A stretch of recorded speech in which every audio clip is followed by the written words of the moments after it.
Good morning बच्चों, प्रतिज्ञा test series के वीडियो सॉल्यूशन लेक्चर में पुनः आपका स्वागत है। आज हम बॉटनी का टेस्ट पेपर नंबर 13 जो है उसको यहाँ पर डिस्कस करने वाले हैं। चलिए सबसे पहला क्वेश्चन देखते हैं। संबंधित वंशों के एक समूह के साथ वर्गी की श्रेणी है। आपको दो जो है उनमें समानताएं बतानी हैं। जो सबसे ज़्यादा समानता रखते हैं एनाकार्डियेसी फैमिली है और प्राइमेटा ऑर्डर है, तो इनमें तो समानता कमी होगी। पोएसी फैमिली है, डिप्टेरा ऑर्डर है, इनमें भी समानता कम होगी। होमिनिडी फैमिली है और कैनिडी भी फैमिली है, इनमें समानता ज़्यादा दिख रही क्योंकि फैमिली है। सेपिंडेल्स ऑर्डर है और एनाकार्डियेसी फैमिली है। तो अगर इन सभी ऑप्शंस को देखें तो ज़्यादा ऑर्डर फैमिली में समानता नहीं होगी, फैमिली में ज़्यादा समानता होगी। करेक्ट आंसर निकल के आएगा हमारा सी यहाँ से। ये चित्र तो हमारा टीएमबी, टोबैको, मोज़ेक वायरस और बैक्टीरियोफेज का है। तो ये रहा हमारा आरएनए जेनेटिक मटेरियल, ये दोनों हटाओ। फिर बी जो है कैप्सिड है हमारा, दोनों में है। और इधर देखें यदि हम सी, तो ये सी तो हमारा हेड है, शीर्ष है, तो आंसर तो निकल के आया यहाँ से क्या, बी। ये वाला डी कॉलर है इसकी, और ई सीथ है, और एफ टेंटेकल्स है, फाइबर्स है, टेल फाइबर्स। चलो अगला हम देख रहे हैं यहाँ पर बेसिडियोमाइसिटीज कवक के संदर्भ में कथनों को पढ़िए और दिए गए कथनों में सही कथन का चुनाव करना है। सही कथन देखना है कितने हैं यहाँ से। तो यौन अंग आम तौर पर मौजूद होते हैं, गलत है। यौन अंग आम तौर पर बेसिडियोमाइसिटीज में अनुपस्थित होते हैं। प्लाज्मोगेमी दो अलग अलग प्रकार के या जीनोटाइप की वनस्पतिक देही कोशिकाओं के संलयन से होती है। तो दो कोशिकाएं अगर मिलती है अलग अलग वाली, तो इसको हम नाम देते हैं प्लाज्मोगेमी। बिल्कुल सही है ये। डिकोरेटिक संरचना से बेसिडियम का निर्माण होता है। बेसिडियम का यहाँ पर जो है निर्माण होता है, डाइकोरियोनिक फेज बेसिडियम का निर्माण होता है। बिल्कुल सही है ये वाला स्टेटमेंट भी। यहाँ बेसिडियम में कैरियोगेमी तथा अर्धसूत्री विभाजन होता है। बिल्कुल सही है, इसमें कैरियोगेमी और अर्धसूत्री विभाजन होगा जिससे 4 एस्कोस्पोर उत्पन्न होते हैं। ये गलत है। बेसिडियोस्पोर्स उत्पन्न होंगे, एस्कोस्पोर उत्पन्न नहीं होंगे।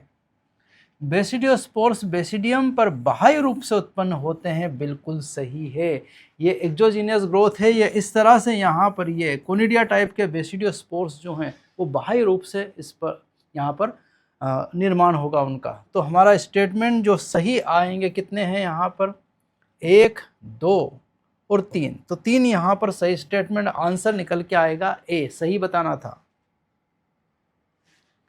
फर्न टेरिडोफाइट्स के लिए कौन सा कथन गलत है बताना है। फर्न के लिए गलत कथन का चयन करना है।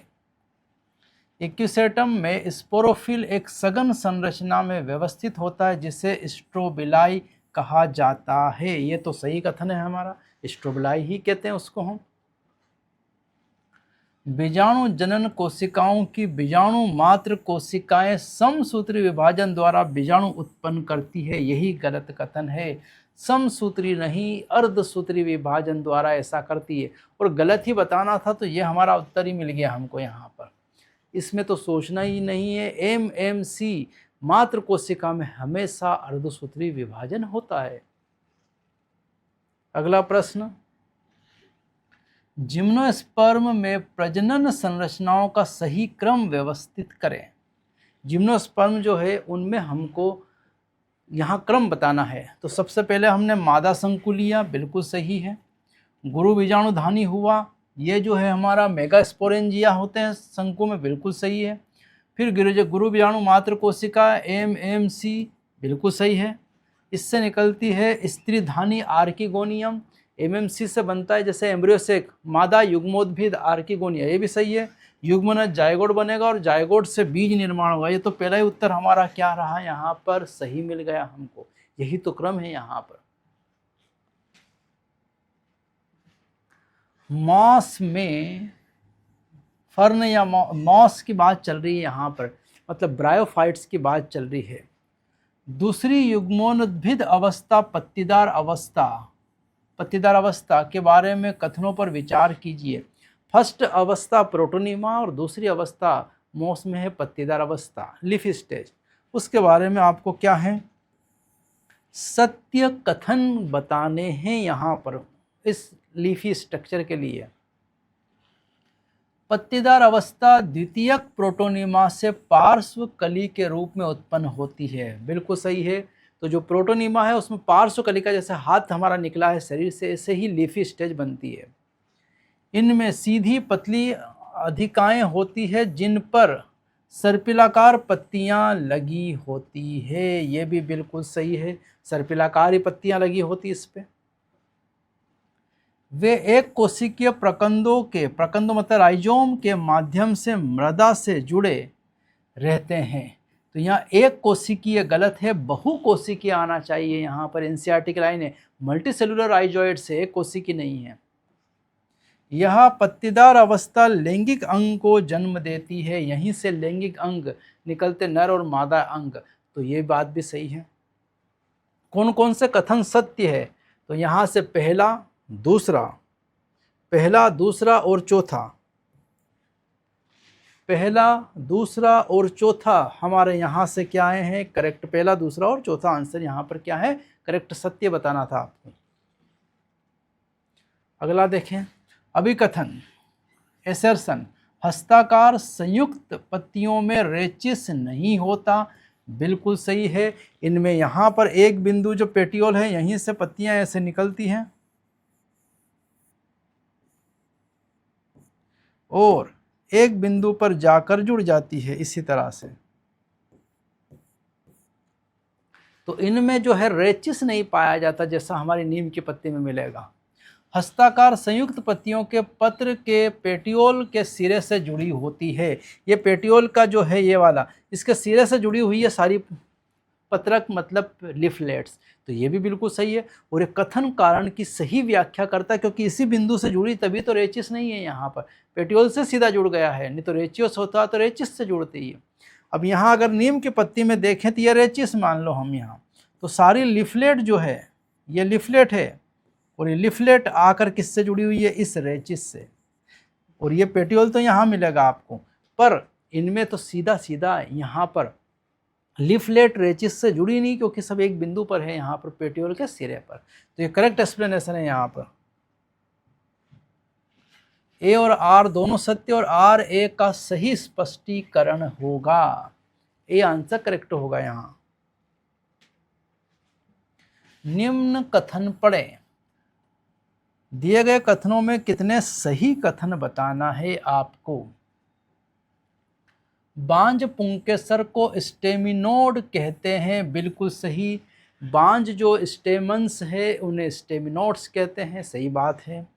लिली में एपिपेटलस पुंकेसर और बैंगन में एपिफाइलस पुंकेसर पाया जाता है। उल्टा कर दिया, लिली में एपिफाइलस और बैंगन में एपिपेटलस। मतलब जो स्टेमन्स है वो लिली में एपिफाइलस मतलब बाह्य दलपुंज से जुड़े होते हैं, मतलब पेरियंथ से जुड़े होते हैं। और बैंगन में जो कि सोलेनेसी कुल में है वो पेटल से जुड़े होते हैं, इसलिए एपिपेटलस। तो गलत हो गया है। चाइना रोज में बहुसंकी पुंकेसर होते हैं। ये भी गलत है, क्योंकि चाइना रोज मालवेसी का और मालवेसी में एक संगी होते हैं, सभी जुड़ जाते हैं एक साथ। साल्विया और सरसों में पुंकेसर होता है जिनके तंतुओं की लंबाई भिन्न भिन्न होती है। ये बिल्कुल सही है, क्योंकि ये दोनों बिलोंग करते हैं क्रूसीफेरी या ब्रेसिकेसी, और उसमें एंड्रोसियम की व्यवस्था है 2-4 टेट्राडाइनेमस, जिसमें 2 बाहर छोटे और 4 अंदर बड़े, लंबाई में छोटी मोटी है। यहाँ सही है ये। मटर में एक संगी के साथ साथ द्विसंगी पुंकेसर भी होता है। तो मटर में यहाँ देखें तो एक संगी के साथ साथ द्विसंगी नहीं होते, मटर में केवल द्विसंगी होते हैं। तो कितने स्टेटमेंट करेक्ट आए, 1 और 2। 2 स्टेटमेंट यहाँ से क्या है, करेक्ट। 2 द्विसंगी होती है मटर में, जो कि फेबेसी कुल का है। अगला प्रश्न, क्लोरेला, क्लाइमेडोमोनास, पैरामीशियम व अमीबा को पहले क्रमशः पादप और जंतु में रखा गया था। किंतु विटेकर के 5 जगत वर्गीकरण के बाद ये किस में आते हैं? ये आते हैं प्रोटिस्टा में सीधा। एक कोशिकीय जीवों को कहाँ रखा गया है? एक कोशिकीय यूकेरियोटिक जीवों को कहाँ रखा गया है? प्रोटिस्टा में। द्विबीजपत्री जड़ में कॉर्टेक्स की सबसे भीतरी परत है एंडोडर्मिस। अंतस्त्वचा सबसे अंदर की परत है किसमें? द्विबीजपत्री जड़ में। इसमें बरेल के आकार की कोशिकाओं की एक ही परत होती है जिसमें कोई अंतर कोशिकीय रिक्त स्थान नहीं होता। तो ये बरेल शेप्ड एंडोडर्मिस अंतस्त्वचा होती है और अंतर कोशिकीय स्थान नहीं होता। उत्तर तो यही मिल गया है। ऐसी कोशिकाओं से बनी होती जिसमें मुख्यतः उनकी अरी और पार्श्व रेखी दीवारों में अभेद्य क्यूटिन और लिग्निन का जमाव नहीं होता, सुबेरिन का जमाव होता है। ये स्टेटमेंट गलत। मृत कोशिकाओं का समूह गलत। जीवित कोशिकाएं हैं, इनमें प्रचुर मात्रा में अंतर कोशिकीय रिक्त स्थान होते हैं, रिक्त अंतर कोशिकीय रिक्त स्थान नहीं होता। तो ए आंसर यहां से क्या आया हमारा? करेक्ट। अभिकथन, द्विबीजपत्री पत्तियों में संवहनी बंडल मोटी दीवार वाली बंडल शीत कोशिकाओं द्वारा घिरे होते हैं। तो ये तो हम बिल्कुल बात सही बोल रही हैं यहाँ पर कि द्विबीजपत्री पत्तियों में संवहन बंडल जो है मोटी दीवार बंडल शीत कोशिका द्वारा घिरे होते हैं। पत्तियों में जाइलम एडक्सियल होता है और फ्लोएम एबैक्सियल होता है। ये बात भी सही है।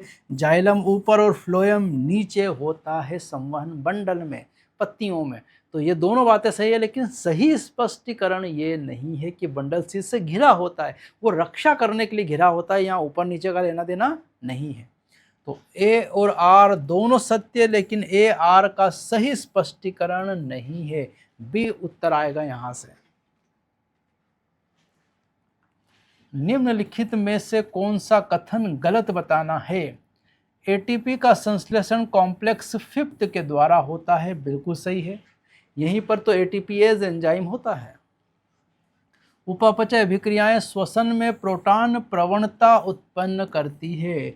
बिल्कुल, ऑक्सीडेशन रिडक्शन प्रोसेस ही प्रोटॉन प्रवणता करती है, तभी तो जाकर यहाँ पर ईटीएस में H+ आयन अंदर पंप किए जाते हैं। वायवीय श्वसन के दौरान ऑक्सीजन की भूमिका अंतिम अवस्था तक सीमित होती है। बिल्कुल सही है। आखिरी में हाइड्रोजन और इलेक्ट्रॉन को ग्रहण करती है वो। ईटीएस में NADS के एक अणु से एटीपी के 2 अणु बनते हैं और FADS2 से 3 अणु बनते हैं। ये गलत बात है। FADS2 से 2 और NADPH2 से 3 बनते हैं। तो उत्तर हमको गलत बताना था, इसलिए डी आंसर यहाँ से करेक्ट है। सूची का मिलान करें। लाल रुधिर कोशिकाएं गोल और उभयोत्तल होगी, बाइकानकेव रहती है, ये हमने सीधी बात बोली है। श्वेत मतलब WBC का आकार अमीबी आकार का है। देखो यहाँ A का 4th, B का 3rd मिल गया उत्तर। स्तंभाकार उपकला, कोलुमनार में लंबा और संकीर्ण केंद्रक मिलता है और न्यूरॉन्स में होगा शाखित व लंबा। न्यूरॉन्स जो है वो भी खुद शाखित है, तो केंद्रक भी थोड़ा शाखित रहेगा और लंबा रहेगा, चूंकि लंबी कोशिकाएं सबसे है। तो इनसे हमको पता चल गया कि सी आंसर यहाँ करेक्ट है। लिपिड के संदर्भ में निम्नलिखित कथन दिए गए हैं। नीचे दिए गए विकल्पों में सही उत्तर चुनिए। जिन लिपिड में केवल एक ही बंध्य होता है उन्हें असंतृप्त वसा अम्ल कहते हैं। नहीं, संतृप्त कहते हैं जिसमें सिंगल बॉन्ड है हाइड्रोजन, डबल और ट्रिपल को असंतृप्त। लेसिथिन एक फास्फोलिपिड है। बिल्कुल सही है। ट्राईहाइड्रोक्सी प्रोपेन एक ग्लिसरॉल है। ट्राईहाइड्रोक्सी प्रोपेन जो है वो एक ग्लिसरॉल है। OH OH OH, ये ट्राईहाइड्रोक्सी प्रोपेन एक ग्लिसरॉल है। बिल्कुल, इसी को ग्लिसरॉल कहा जाता है। पाल्मिटिक अम्ल में कार्बोक्सिलिक अम्ल के 16 यहाँ पर 20 नहीं 16 कार्बन होते हैं। ये गलत हो गया। एराकिडोनिक अम्ल में 16 कार्बन नहीं होते हैं, 20 होते हैं। उल्टा सीधा कर दिया इन्होंने, तो ये हो गया यहाँ पर गलत। तो सही उत्तर हमारा आया कौन सा? बी और सी। केवल बी और सी हमारा करेक्ट आंसर है यहाँ से। अगला प्रश्न, कुछ बिंदुओं पर एक प्रोटीन अणु स्वयं पर मुड़ हुआ हो सकता है, जो सेकेंडरी बताएंगे यहाँ पर संरचना को निरूपित करता है। अपनी ही संरचना में प्रोटीन की श्रृंखला अगर मुड़ जाती है तो इनके बीच में बंध बनता है हाइड्रोजन बंध, तो मुड़ के बनाता है सेकेंडरी स्ट्रक्चर, और सेकेंडरी स्ट्रक्चर में बंध कौन सा है, तथा दोनों कुंडली आपस में जुड़ी होती है किससे, हाइड्रोजन बंध से। तो सही उत्तर आया यहाँ पर, क्या आया है, बी आंसर करेक्ट है कि हाइड्रोजन बंध द्वारा आपस में जुड़े होंगे। चलो अगला, ये तो ग्राफ वाला आ गया हमारा, ये स्थितिज ऊर्जा और अभिक्रिया की प्रक्रिया है। तो ए जो है, ए आने के कारण ए जो है, ये वाला पोर्शन जो दिखा रहा है ये एक्टिवेशन एनर्जी दिखा रहा है, संकीर्णन ऊर्जा। तो ए मतलब संकीर्णन ऊर्जा कम लग रही, इसका मतलब यहाँ एंजाइम आ गया होगा, और बी मतलब संकीर्णन ऊर्जा ज़्यादा लग रही एक्टिवेशन एनर्जी, इसका मतलब एंजाइम नहीं होगा। तो ए जो है वो दर्शाता है कि एंजाइम के साथ क्रियाधार और एंजाइम के बिना क्रियाधार नहीं, एंजाइम के साथ संकीर्णन ऊर्जा और एंजाइम के बिना संकीर्णन ऊर्जा। ए बता रहा है एंजाइम के बिना संकीर्णन ऊर्जा, और बी बता रहा है ए बता रहा है एंजाइम के साथ संकीर्णन ऊर्जा, और बी बता रहा है एंजाइम के बिना संकीर्णन ऊर्जा। मतलब सी आंसर यहाँ से क्या रहेगा, करेक्ट, क्योंकि एक्टिवेशन एनर्जी कम हो जाती है जब एंजाइम आ जाता है, और एक्टिवेशन एनर्जी ज़्यादा लगती है जब एंजाइम नहीं होता है, यही बता रहा है। अगला क्वेश्चन, जीवन अवस्था के बारे में सही कथन का चयन करना है। कोशिका उपापचय वृद्धि से निष्क्रिय होता है, गलत है, जीवन में तो सक्रिय होता है मेटाबॉलिकली। कोशिका में डीएनए की प्रतिकृतिकरण नहीं होता है, बिल्कुल सही है, जीवन अवस्था में डीएनए रेप्लिकेशन नहीं होता, एस अवस्था में होता है। यह वृहद अणुओं के संश्लेषण का चरण नहीं है, गलत है, वृहद अणु जैसे प्रोटीन का निर्माण होता है यहाँ पर। कोशिका वृद्धि बंद कर देती है, नहीं, यहाँ तो जीवन अवस्था में कोशिका वृद्धि होती है। तो यहाँ सही उत्तर केवल एक ही आया है हमारा, बी करेक्ट है यहाँ से। अगला प्रश्न देख रहे हैं, आरेख को ध्यानपूर्वक देखिए और दिए गए समसूत्री विभाजन के प्रावस्थाओं का क्रम अनुसार व्यवस्थित करें। क्रम के अनुसार देखो, जनक कोशिका है, फिर यह केंद्रक संकीर्ण हुआ, केंद्रक बढ़ गया, फिर कोशिका द्रव्य संकीर्ण हुआ और कोशिका द्रव्य भी यहाँ बढ़ गया। तो कोशिका द्रव्य में संकुचन होता है, ये तो बाद में होगा, यहाँ शुरू हुआ। कोशिका का केंद्रक लंबा हो जाता है, ये लंबा हो गया यहाँ से केंद्रक, तथा उसके मध्य भाग के चारों ओर संकुचन विकसित हो जाता है। ये हमारा पहला चरण है, यहाँ दिख रहा है। केंद्रक में संकुचन धीरे धीरे गहरा होता गया, ठीक है, गहरा हो गया, और अंततः केंद्रक दो संतति केंद्रक में बढ़ जाता है। ये दो संतति केंद्रक में बढ़ गया, मतलब ये दूसरा चरण हो गया। फिर कोशिका द्रव्य संकुचन जनक कोशिका को दो संतति पुत्री कोशिकाओं में विभाजित कर देता है, जिनमें प्रत्येक में एक केंद्रक होता है, ये वाला चरण है। मतलब ये तो आखिरी चरण है, चौथा। तो फिर ये होगा तीसरा चरण, कोशिका द्रव्य में संकुचन। ये देखो कोशिका द्रव्य में संकुचन हुआ, मतलब पहला चरण जो आएगा वो दूसरा, और यहाँ भी है दूसरा चरण, तीसरा ये यहाँ आया, फिर पहला ये यहाँ रहा, और फिर चौथा ये रहा। इसका मतलब आंसर करेक्ट निकल के आया हमारा डी यहाँ से क्या है करेक्ट आंसर, जो इसी को बता रहा है यहाँ पर कि पहले केंद्रक का विभाजन होगा, फिर कोशिका द्रव्य का विभाजन, और दोनों में एक एक केंद्रक आ जाएगा। चलो, सीमाकारी, ब्लैकमैन का सीमाकारी कारक नियम दिया गया था 1905। बहुत ही सरल प्रश्न आ गया, पर सीधा एनसीईआरटी का 1905। यहाँ पर निम्नलिखित में से कौन सा एक कथन गलत है, गलत बताना है यहाँ पर कथन को। तो C4 पौधों की पुलाच्छद कोशिकाएं बंडलशीत सेल्स में बहुत अधिक संख्या में क्लोरोप्लास्ट होते हैं। इनकी मोटी भित्तियां गैसों के अप्रवेश्य और इनमें अंतर कोशिकीय स्थान नहीं होते, बिल्कुल सही है। C4 पौधों के लिए यह बंडलशीत कोशिकाओं का जो वर्णन दिया है बिल्कुल सही है। प्रकाश शोषण, फोटो रेस्पिरेशन, RUBP, PGA के दो अणुओं में परिवर्तित होने के बजाय प्रकाश शोषण में RuBpO2 से जुड़ता है और PgA धन फास्फोग्लाइकोलेट पदार्थ का निर्माण करता है। ये 3 कार्बन और ये 2 कार्बन। PgA के 2 अणु होने के बजाय O2 के साथ संयोजित होकर फास्फोग्लिसरेट और फास्फोग्लाइकोलेट का एक एक अणु बनाते हैं। इन दोनों के एक एक अणु बनाते हैं, ये तो बिल्कुल सही बात है, पर एक बात गड़बड़ है यहाँ पर। फास्फोग्लिसरेट 3 कार्बन युक्त है और फास्फोग्लाइकोलेट 2 कार्बन युक्त है। मैंने बताया 2 और यहाँ पर 3, इसका मतलब ये स्टेटमेंट तो गलत हुआ। सहायक वर्णक प्रकाश संश्लेषण के लिए उपयोग किए जाने हेतु आने वाले प्रकाश के तरंगदैर्घ्यों की एक विस्तृत परास को अवशोषित करते हैं।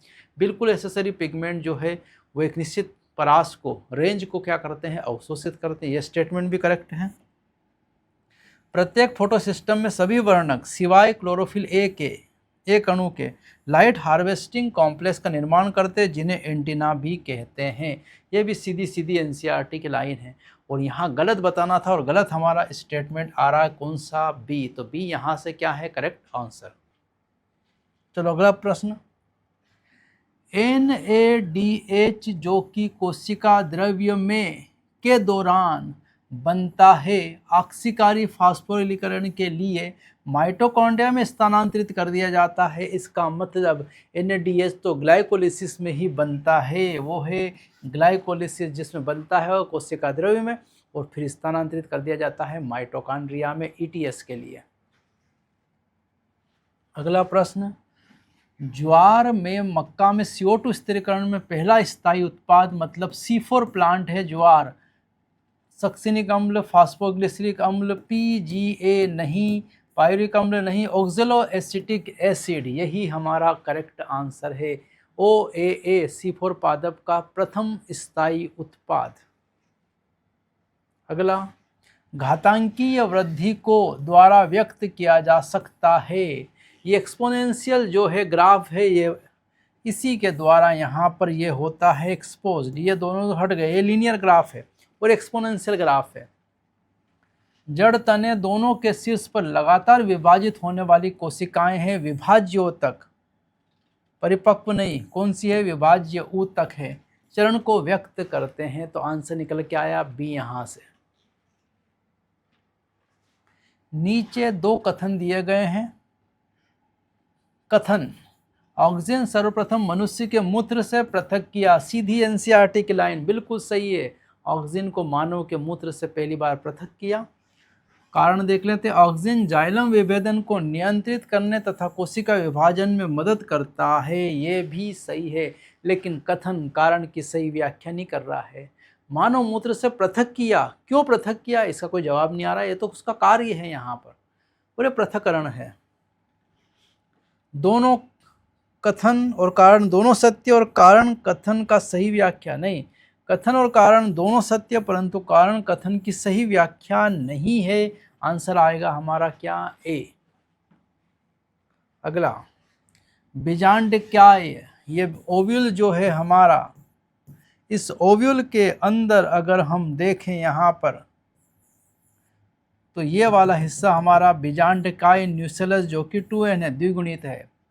चलो द्विगुणित यहाँ आया। गुरु बीजाणु मात्र कोशिका MMC हमेशा 2n होती है, क्योंकि इसमें समसूत्री विभाजन होता है और क्रियाशील गुरु बीजाणु बनता है जो हैप्लॉइड होता है और भ्रूण कोश जो है वो इसी का निर्माण होता है, मतलब सी आंसर यहाँ से क्या आया, करेक्ट। तो जो भ्रूण कोश है एम्ब्रियोसेक वो भी अगुणित ही है, फंक्शनल मेगास्पोर से ही बनता है। सी आंसर करेक्ट है यहाँ से। चलो अगला प्रश्न। फूल वाले पौधों में मादा युग्मोद्भिद के निर्माण में निम्नलिखित चरणों का अनुक्रमित करें। चरण बताना है, सही उत्तर का व्याख्या करना है। कोशिका भित्तियां बिछ जाती हैं, 8 केंद्रक वाली 7 कोशिकाओं का निर्माण हो जाता है, हो सकता है। यह सबसे आखिरी चरण है, चौथा। मेगास्पोर मात्र कोशिका में अर्धसूत्री विभाजन, एमएमसी में अर्धसूत्री विभाजन होगा, मियोसिस होगा, और वो बनाएंगी 4 कोशिकाएं, 3 हट जाएंगी, एक ही बचेगा फंक्शनल, मतलब ये पहला स्टेप होना चाहिए हमारा। कार्यात्मक मेगास्पोर 3 माइटोसिस विभाजित करता है, तो ये जो कार्यात्मक है ये 3 माइटोसिस इसमें होंगे और इससे बनेगा 8 केंद्रक। कितने केंद्रक बनेंगे? 8। तो ये वाला हमारा होगा दूसरा चरण।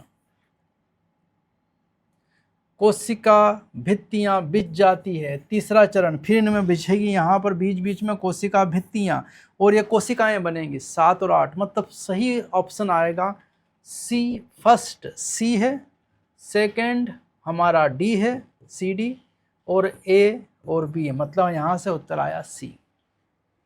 तो फंक्शनल मेगास्पोर जो है ये एम्ब्रियो सेक, भ्रूण सेक का निर्माण करता है। इसमें 3 ये कोशिकाएं बनती हैं, 7। तो ये कब बनेगी? ये 8 केंद्रक बनेंगे, उसके बाद में उनमें कोशिका भित्तियां बिछ जाएगी, और फिर 7 केंद्रक और 7 कोशिका और 8 केंद्रक का निर्माण होगा। तो ये आंसर सी निकल के आया हमारे पास।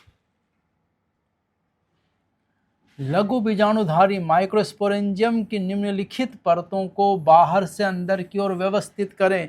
4 परत होती है एंथर के अंदर। सबसे बाहर एपिडर्मिस, बाह्य त्वचा एपिडर्मिस सबसे बाहर, फिर एंडोथीसियम, फिर मिडिल लेयर, फिर सबसे अंदर होती है टपेटम।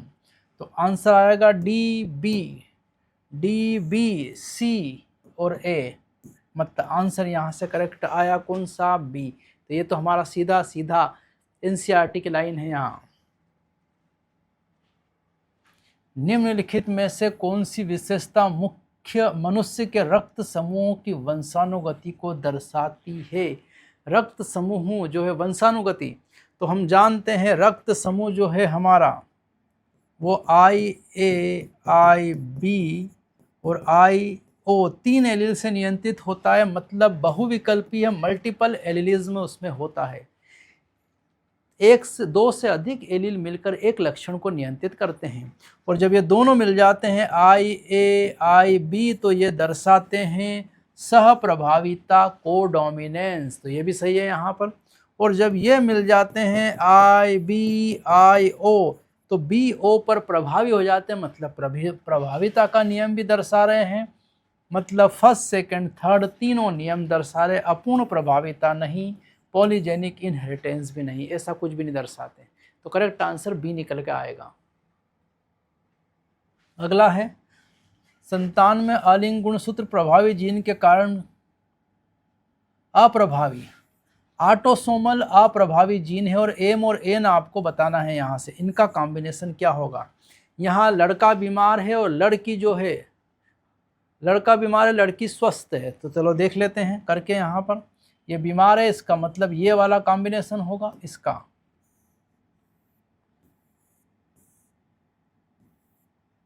तो इसमें स्मॉल ए, इधर कैपिटल ए। स्वस्थ है तो ये भी हो सकता है, दूसरा विपरीत हम यही ले रहे हैं अभी यहाँ।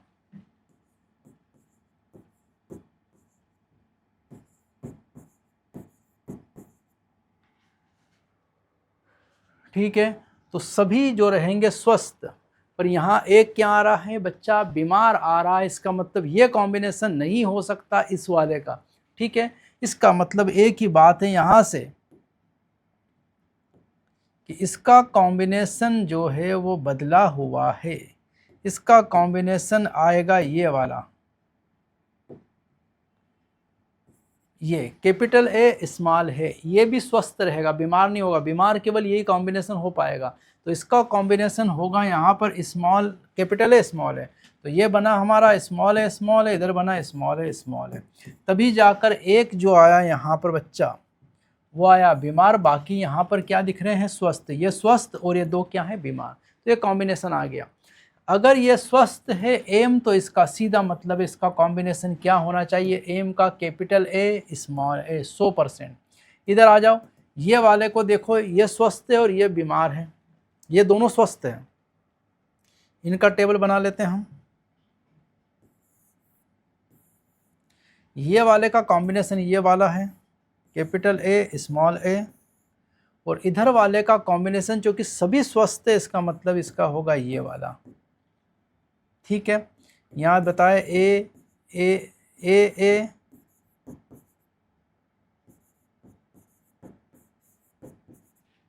मतलब इस एन का कॉम्बिनेशन दोनों हो सकते हैं, ये दोनों कैपिटल ए और small A, capital A small A. मतलब हमारा आंसर जो निकल के आएगा यहाँ से, वो निकल के आएगा ये वाला। ये इसलिए नहीं हो सकता, ये तो यहाँ दिखा रहा है, लेकिन ये हो नहीं सकता क्योंकि यहाँ पर ये बीमार है, इसलिए मैंने दोनों करके दिखाया आपको। तो इसका आंसर जो आएगा करेक्ट, वो क्या आएगा, ए आएगा यहाँ पर। ये आपको इस तरह से चेक करना है यहाँ पेडिग्री को। अगला है हमारा मधुमक्खी। नर मधुमक्खी द्वारा शुक्राणु उत्पादित करती है। तो नर मधुमक्खी जो होती है वो अगुणित होती है, इसलिए वो अर्धसूत्री नहीं करेगी, समसूत्री विभाजन से ही अपने शुक्राणु का निर्माण करेगी। मॉर्गन ने शब्द दिया जो एक क्रोमोसोम के 2 जीन के भौतिक संयोग से जुड़ा होना बतलाता है। लिंकेज शब्द दिया, मॉर्गन ने लिंकेज शब्द दिया है यहाँ पर। तो आंसर निकल के आया हमारा सी, करेक्ट आंसर है। चलो अगला प्रश्न चलते हैं। डीएनए की द्विकुंडली संरचना 2 श्रृंखलाओं से बनी है, 2 पॉलीन्यूक्लियोटाइड श्रृंखलाओं से बनी हुई है। चलो ये हो गया, जिसका शर्करा व फास्फेट से बना होता है। शर्करा व फास्फेट से बैकबोन या क्या बना होता है, आधार बना होता है। तो बैकबोन और आधार तो दोनों में दिया है, ठीक है। और क्षार सी की ओर प्रक्षेपित होता है, और क्षार बाहर की तरफ नहीं, क्षार अंदर की तरफ होता है। दोनों में क्षार अंदर की तरफ है, तभी तो ये AT से जुड़ता है, मतलब बाहर है और यहाँ भीतर है, तो भीतर सही है, सी यहाँ से करेक्ट आंसर होगा। अगला क्वेश्चन देखते हैं। कौन सा कथन गलत बताना है? अनुवांशिक कूट संदिग्ध है, एम्बिग्युअस होता है, ये गलत है। असंदिग्ध है, नॉन एम्बिग्युअस है, सीधा एनसीईआरटी की लाइन है ये। तो अनुवांशिक कूट अपहासित डीजनरेट होता है, ये सही है। अनुवांशिक कूट सार्वभौमिक यूनिवर्सल होता है, ये भी सही है। अनुवांशिक कूट अंशुच्छादित विहीन नॉन ओवरलैपिंग होता है, ये भी सही है। और गलत बताना है तो पहला ही ऑप्शन हमारा क्या आता है, गलत। ये सब लक्षण है अनुवांशिक कूट के। अगला प्रश्न, सूची का मिलान करना है। आई जीन बनाता है रिप्रेसर प्रोटीन, फर्स्ट ए का सेकेंड, ए का सेकेंड यही है, बाकी सभी गलत है, यहीं से मिल गया हमारा आंसर। जेड बनाता है बीटा गैलेक्टोसाइडेज, सही है। वाई बनाता है परमीएस, ये भी सही है। और ए है ट्रांस एसिटाइलेज, मतलब सी आंसर यहाँ से क्या आ गया है, करेक्ट। ले कोपरॉन मॉडल का था सीधा सीधा। यूकैरियोट्स में नियमन निम्न पर लागू हो सकता है। अगर यूकैरियोट्स में नियमन की बात करें तो ये प्रक्रिया जो जीन रेगुलेशन की है वो स्टार्ट होता है अनुलेखन स्तर, प्राथमिक प्रतिलेखन, मतलब डीएनए से बनता है एमआरएनए, ये पहला स्तर है, बिल्कुल सही है, पहला चरण ये है। दूसरा संबंधन स्तर, स्प्लाइसिंग, इस एमआरएनए से हेट्रोजेनस आरएनए, एचएनआरएनए से एमआरएनए का निर्माण, जीन स्प्लाइसिंग इसी के बाद होगा, मतलब ये सेकंड चरण है, बिल्कुल सही है।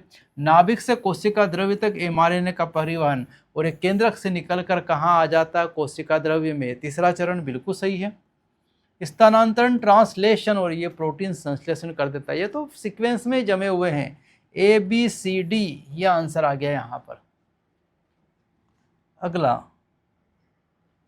पहली ट्रांसजेनिक गाय रोजी थी, कौन है, मेगन नहीं, पॉली नहीं, मॉर्गन। रोजी ने मानव प्रोटीन युक्त दुग्ध का उत्पादन किया, इस दूध में मानव प्रोटीन मौजूद था, प्रोटीन कहा जाता है अल्फा लैक्ट एल्ब्यूमिन। ये तो सीधा सीधा सरल प्रश्न था।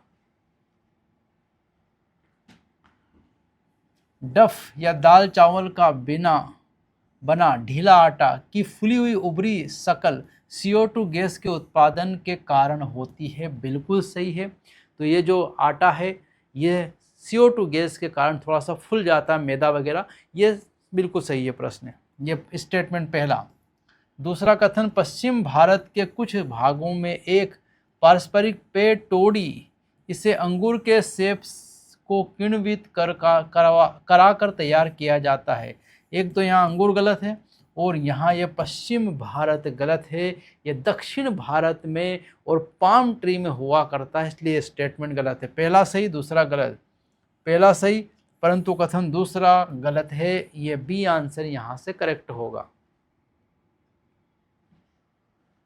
डीएनए या आरएनए अणुओं के मिश्रण में विशिष्ट अनुक्रमों का पता लगाने के लिए उपयोग किया जाने वाला एक अणु जिसे प्रोब कहा जाता है। प्रोब विधि मॉलिक्यूलर जेनेटिक्स की निम्न में से कौन सा हो सकता है? मॉलिक्यूलर जेनेटिक्स की 3 विधियां हैं जिसमें से प्रोब विधि वाली है। तो प्रोब में हम देखते हैं आरएनए या डीएनए दोनों हो सकते हैं। आरएनए भी हो सकता है प्रोब के रूप में, रेडियोएक्टिव प्रोब, या डीएनए भी हो सकता है। अगला है यहाँ से सूची का ही मिलान करना है। वर्ण योग्य चिन्हक सिलेक्टेबल मार्कर अरूपांतरित की पहचान करने और उन्हें हटाने में सहायता करता है। ये सही है। यहाँ पर प्रतिकृतिकरण की उत्पत्ति, ओरिजिन ऑफ रेप्लिकेशन, जोड़े गए डीएनए के प्रतिरूपों की संख्या को नियंत्रित करना। ओआरआई जो है वो क्या करता है? तो ओआरआई का वही काम है, रेप्लिकेशन की कॉपी को, नंबर को कंट्रोल करना। तो पहले ए का थर्ड आया, यहाँ भी आया ए का थर्ड, और बी का फोर्थ, ये भी सही है। एक्सोन्यूक्लियस बाहर से काटेंगे, सिरों से हटा देते हैं, सेकंड, ये फर्स्ट है। और पहचान स्थल वह स्थल है जो आमतौर पर प्रतिबंधन एंजाइम द्वारा डीएनए को काटने के लिए उपयोग किया जाता है, फर्स्ट। मतलब करेक्ट आंसर निकल के आया यहाँ से ए। जेल विद्युत संचलन में एथियम ब्रोमाइड की भूमिका है। तो जेल इलेक्ट्रोफोरेसिस में एथियम ब्रोमाइड का काम है, उसी को फैला दिया जाता है शीट पर ताकि वो यूवी रेडिएशंस में आसानी से दिखाई दे सके। विद्युत संचलन की गति बढ़ाना नहीं, डीएनए खंडों को निष्क्रिय करना नहीं, डीएनए को आरंजित करना जिससे पराबैंगनी विकिरण संपर्क में वांछित डीएनए खंड की पहचान करने में मदद मिले, सही है। जेल विद्युत संचलन में डीएनए खंडों को अलग करना, ये भी गलत है। तो इससे केवल देखने में काम आता, मतलब सही उत्तर हमारा आएगा यहाँ से दिल्ली, डी। अगला है यहाँ पर दिए गए वेन आरेख में पी दो मामलों में देखी गई अंतर क्रिया के प्रकार को दर्शाता। पी की पहचान कीजिए। पी क्या होगा यहाँ पर?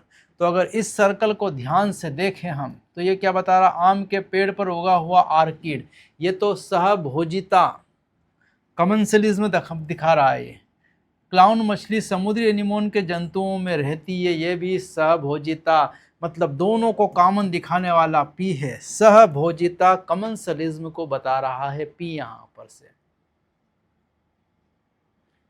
खरगोश की एक आबादी की वार्षिक प्रति व्यक्ति जन्म दर इतनी है और प्रति व्यक्ति मृत्यु दर इतनी है। एक वर्ष में 1000 व्यक्तियों की आबादी में जोड़े गए व्यक्तियों की अनुमानित संख्या की गणना करें। तो ध्यान रखना हमको यहाँ निकालना पड़ेगा आर, क्योंकि आर इंटू एन dn/dt का हमारा सूत्र है। तो आर जो है वो यहाँ पर intrinsic rate of natural increase है, वो birth rate minus death rate. Birth rate है अपने पास 0.06, डेथ रेट है 0.02, दोनों को घटाया आर आया 0.04, और एन हमारे पास यहाँ है दिया है इन्होंने कितने व्यक्ति की समष्टि है? 1000। तो आंसर आएगा यहाँ पर 40। तो dn/dt जो आ गया वो कितना आ गया है? 40।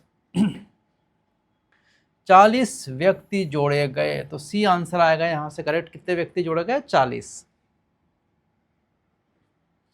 नीचे दिखाए गए खाद्य जाल में चारण खाद्य श्रृंखला की संख्या को पहचानना है। ग्रेजिंग फूड चेन जो है पादप से शुरुआत होती है, चलो उस पहचान लेते हैं। प्रोड्यूसर यही है, यहाँ से बकरी मनुष्य ये पहली है, पादप बकरी शेर खा गया ये दूसरी है, पादप गाय और शेर खा गया ये तीसरी है, पादप टिड्डा और मेंढक ये चौथी है। तो कुल 4 खाद्य श्रृंखलाएं यहाँ से चल सकती, इसलिए करेक्ट आंसर आएगा हमारा 4 यहाँ से। अगला है, एक जीवाणु कोशिका प्रति मिनट विभाजित होती है, 1 कप को भरने में 1 घंटा लगता है। तो कप को आधा भरने में कितना समय लगेगा? तो 2 कप को नहीं है यहाँ पर, कप को आधा भरने में how much time will take to fill half the cup. आधा भरने में, ध्यान रखना है 2 नहीं है, ये 2 गड़बड़ है यहाँ पर। तो कप को आधा भरने में कितना समय लगेगा? तो समझ लेते हैं, यहाँ पर 1 कप भर जाता है पूरा 60 मिनट में। 1 घंटा मतलब 60 मिनट में पूरा कप भर जाता है, और एक कोशिका 1 मिनट में विभाजित हो रही है। इसका सीधा मतलब है 1 से 2 होने में कितना मिनट लगेगा? 1। इसका एक तो मतलब है कि अगर मान लो इस कप में टोटल कोशिकाएं भरी है कितनी? 100, तो 50 कोशिका होने में यह आधा कप भरा होगा 50 कोशिका में, और 50 से 100 होने में कितना मिनट लगेगा? 1 मिनट। 1 मिनट में 50 से कोशिकाएं 1 से 2 हो जाती, मतलब 50 से कितनी हो जाएगी? 100। इसका मतलब 1 मिनट में 50 से 100 हो गई। इसका मतलब 60 माइनस 1, 59 मिनट पर कितनी कोशिकाएं थी? 50, की बाकी तो एक ही मिनट में 50 कोशिकाएं विभाजित होकर 100 हो गई वो। इसका मतलब आधा भरने में लगेगा आपको 59 मिनट। ये करेक्ट आंसर होगा। अगला प्रश्न, यदि हम संपूर्ण महाद्वीप जैसे बड़े क्षेत्र के बीच प्रजाति क्षेत्र संबंधों का विश्लेषण करें तो रेखा की ढलान निम्न परास में तीव्र रूप से तिरछी खड़ी होती है। संपूर्ण महाद्वीप के लिए डाटा हमारे पास दिया है, सीधा एनसीईआरटी ने 0.6 से 1.2 तक होता है, और वही करेक्ट आंसर है। उन क्षेत्रों की पहचान कीजिए जहां पवित्र उपवन नहीं पाए जाते। ये स्वस्थानीय संरक्षण है, और उनमें जो है स्वस्थानीय संरक्षण में पवित्र उपवन में नहीं मिलने वाले, तो मेघालय की खासी और जयंतिया पहाड़ियाँ, ये तो सही है। कर्नाटक और महाराष्ट्र के पश्चिमी क्षेत्र, घाट क्षेत्र, ये भी सही है। अजंता एलोरा की गुफाएं नहीं है। मध्य प्रदेश के सरगुजा, चांदा और बस्तर क्षेत्र, और नहीं है पूछा इनने, इसलिए आंसर आएगा सी, क्योंकि ये पवित्र उपवन का उदाहरण नहीं दिया है। तो अजंता एलोरा करेक्ट आंसर यहाँ से। ठीक है, तो ये हमारा paper video solution discussion complete हुआ। अगले पेपर में फिर मिलेंगे हम। Thank you.